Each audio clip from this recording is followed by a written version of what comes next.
Hi everyone, my name is Kim and welcome back to Bookmarks and Breadsticks.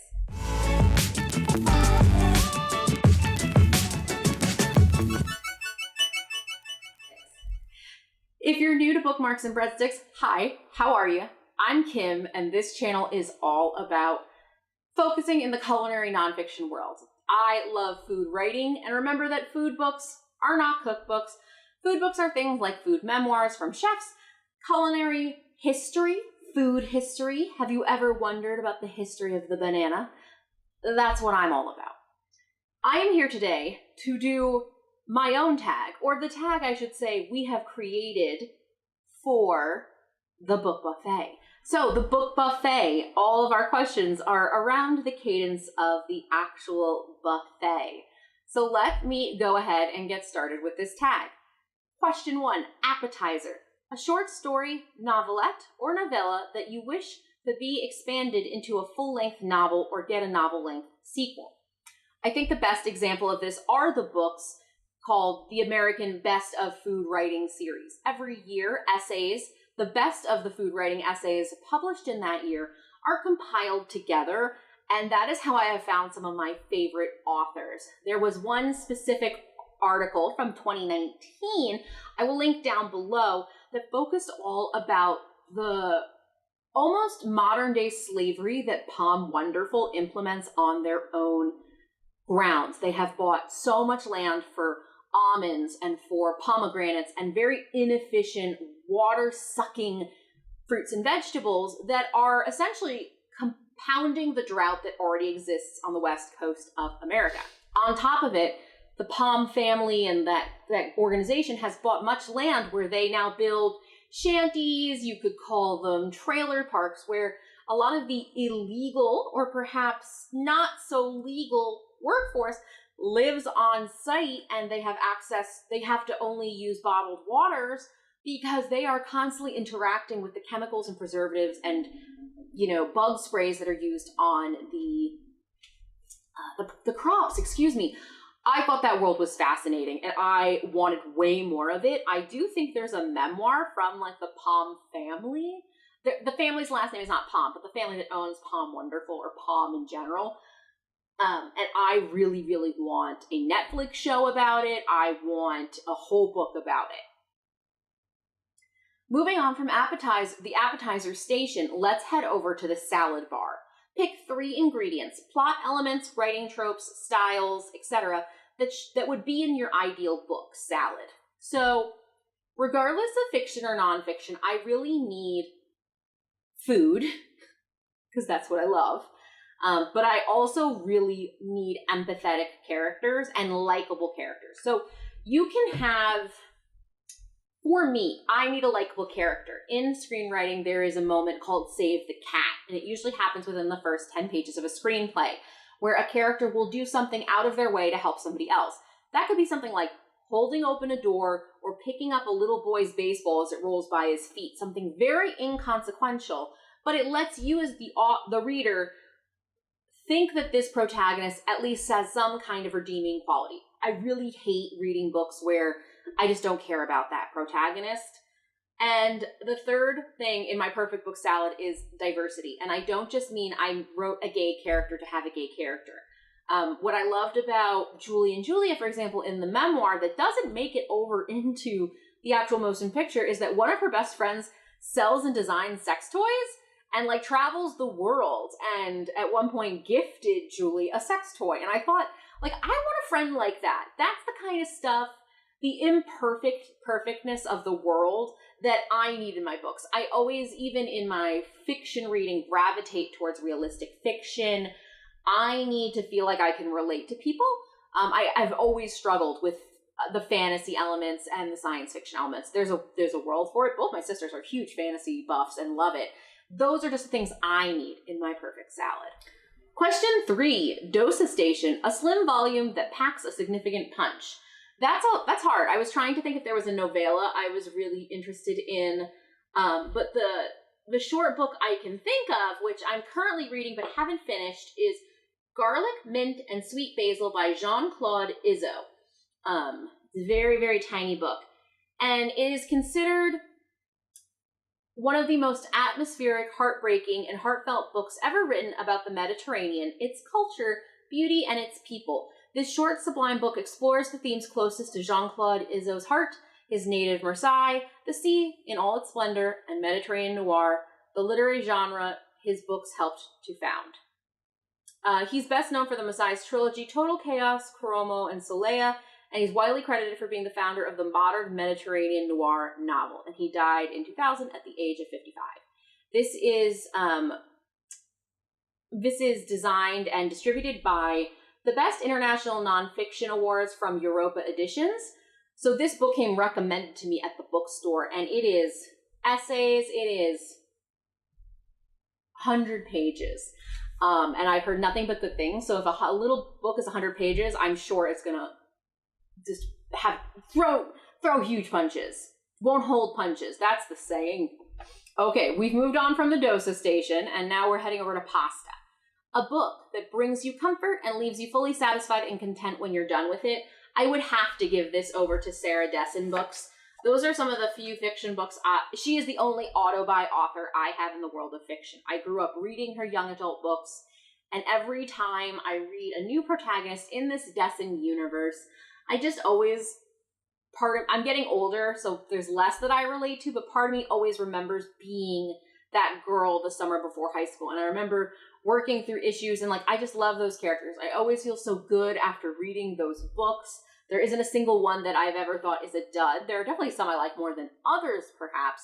But what I like about Dessen as an author is that as time goes by, the books adapt to the changes around her. In some of her more recent books, there are notes and, references to things like Facebook, except called something else, obviously, in that universe. But the fact is, her writing evolves, and so do her characters, and I just always love reading them. Okay, Pasta, check. Now, if you're wandering the buffet, you're usually going to come to the carving station where there's beef. Usually there's someone slicing a turkey sometimes. But question 5 is all about beef. So this you can answer multiple ways. A book that is hearty, whether it's long, fills you up with warm gooiness, or is just a slog to get through. So for this one, I'm actually going to talk about 2 books that were very hard for me to get through. And those were 2 books about spices. One I have right here, and it's Dangerous Spices, The Story of Spices by Andrew Dalby. This is just more of a glossary, and I actually ended up DNFing it because I was just so uninterested. And I'm sorry I'm leaning off camera, because I also wanted to tell you about the other book of spices I didn't finish. I did start, I got not even halfway through it, and it's called The History of Temptation, or Spice, The History of Temptation by Jack Turner. Their books aren't necessarily long in terms of page counts.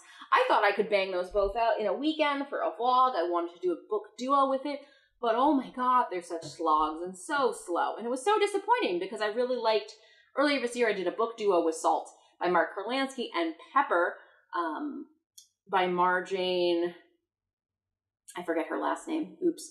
Anyway, I was really excited to continue to read about the different spices and the spice trade and the spice world because I enjoyed Salt and Pepper so much, but those books were not great. Okay, so you're sitting at the table, and this is maybe not what happens at a buffet per se, but do you ever go to Olive Garden or you're at Red Lobster, and the Cheddar Bay biscuits have appeared, and you are fighting back and forth with your friends over it because they're so good, and you're so hungry because you just want the waiter to bring your food for your appetizer? Now we're on to bread. Question 6. Something you and your friends fight over while waiting for your dinner, like the breakfast basket. Talk about a book you fight with other people about. So Dan and I both listened to the book Why Fish Don't Exist when we were driving to our new... Were we really driving for our house? Yeah, we were driving to our house. Duh. I did not like Why Fish Don't Exist. I thought the book tried to pack too many genres, too many things into it. And Dan loved this book. Now, I didn't like Why Fish Don't Exist because I didn't actually want the elements of memoir from Lulu Miller. I wanted to learn more about the man himself. I also thought the book had strange pacing because at the front part of the book, you were learning about this taxonomist and his contributions to the fish world, and then we take a hard turn towards eugenics. And it's all part of his life. It is all true, but I did not expect that based on the cover, based on the back of the book, the back blurb, the inside jacket. But Dan loved it. Dan loved that this book felt like a haphazard mess to him. So I guess to each your own, but I did not like it. I think if this book was made into a TV series and had multiple series, there could be pacing and there could be time to develop all these thoughts. But the book, especially in an audiobook format at 5 hours, there was a lot to process. There was a lot I didn't like. There was a lot I didn't care for. And I didn't care for the poor author, even though it's her memoir. I was just like, I want to learn more about the freak who is like one of the founding fathers of eugenics in America and how this all started because he liked fish. And we fight about that book to this day. So now we're on to the dessert scene. And there's 2 different ways desserts can go. One, sweet. We'll talk about chocolate in a minute. But the other is savory, like with a cheese plate. So now you're in the cheese room. Describe a book with a happy ever after ending. So I read a lot of nonfiction. There isn't a lot of happily ever afters in the food world. But one of the books I loved reading came out last year was Dominique Cren's memoir, Rebel Chef. And her happy ending by the end of this book is that she has beaten cancer.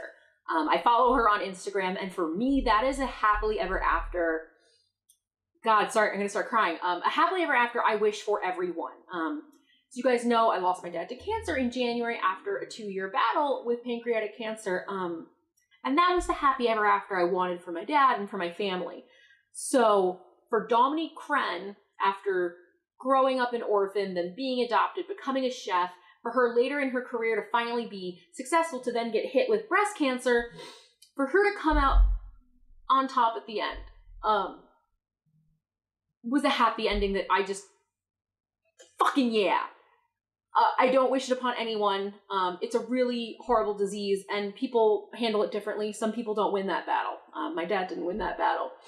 Oh, sorry. It's always going to be like this, I think, from now on. But I really, really recommend Rebel Chef. It's a great, great book. It actually made my top books of 2020 last year, so please go check it out.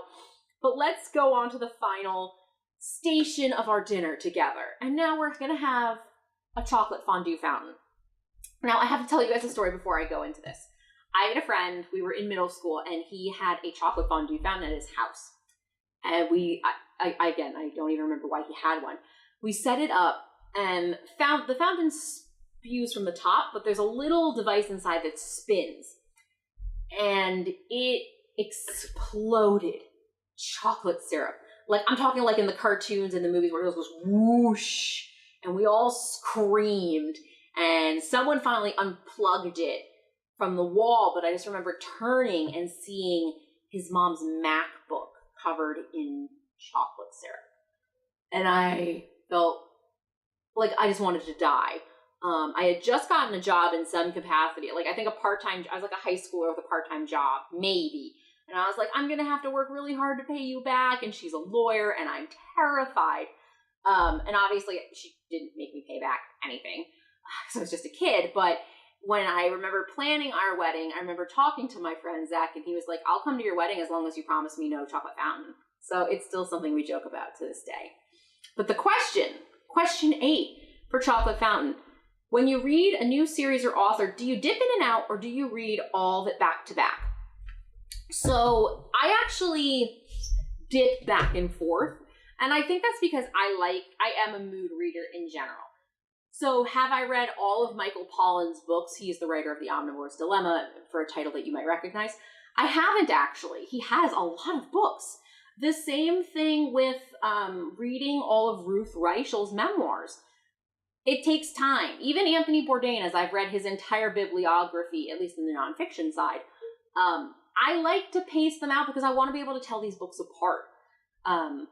If you are a binge reader, that's totally great. I think what I end up doing, though, is if I find an author I like and I want their backlist, I will go and add all of them to my bookshop.org wish list, so I still have them. Like, if I like an author, I will Wikipedia them, I will find their Instagram, their own author's website, and any other media they might have been in, such as like a Netflix show. I don't go straight into reading, but it's pretty darn close. And question 9, who's invited? Tag some foodie friends. I have to tag Olive over at A Book Olive. I'd love to tag a book bully, a cup of books. I think our larger book buffet tag, which will be from all of the Women of Feasting females, will have many more people to tag in it. But I would love to see you guys do this tag. I'd love for you guys to also participate in the book buffet readathon in August. If you're looking for a buddy reader, I'm your girl. You can hit me up in the comments below. And on your way down to those comments, don't forget to hit like and subscribe. And if you're looking for more up-to-date live updates on what I'm reading and currently doing in the Bookish Foodie universe, make sure you follow me on Instagram or keep up with my blog on booksandbread.com. I hope you are well. I hope you enjoyed this tag. I hope you're going to participate in the readathon in August, and I'll see you in the next one. Bye.